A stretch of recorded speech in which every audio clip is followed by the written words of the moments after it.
عید کی آمد سے قبل ہی بازاروں میں جیولری اور چوڑیوں کے سٹال سج جاتے ہیں۔ چوڑیوں کے کلر دیکھ کر ایسا لگتا ہے کہ کوسے قزح زمین پر اتر آئی ہو۔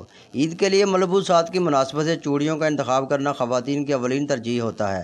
خواتین کا کہنا ہے کہ میچنگ چوڑیوں اور فینسی کڑوں کی خریداری میں وقت کا پتہ ہی نہیں چلتا۔ آپ جانتے ہیں چھوٹی عید کو میٹھی عید بھی کہا جاتا ہے، اور یہ چوڑیوں کی عید ہے، اور خاص کر لیڈیز کے لیے تو چوڑیاں ایک تحفہ ہے۔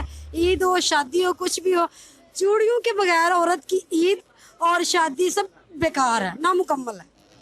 میچنگ کی اس دور میں کمسن بچیاں بھی کسی سے پیچھے نہیں۔ کانچ کی چوڑیوں میں اتنی جدت اور نت نئے ڈیزائن دیکھ کر خواتین فیصلہ ہی نہیں کر پاتی کہ کون سی خریدیں اور کون سی ناپسند کریں۔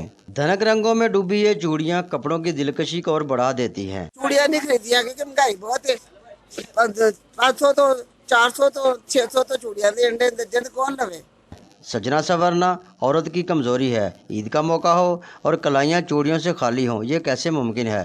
قوت خرید نہ صحیح، کانچ کی چوڑیاں ہی صحیح، مگر عید کا مزہ چوڑیوں کے بغیر ادھورا ہے۔ محمد امین رضا، واش نیوز، ڈسکا۔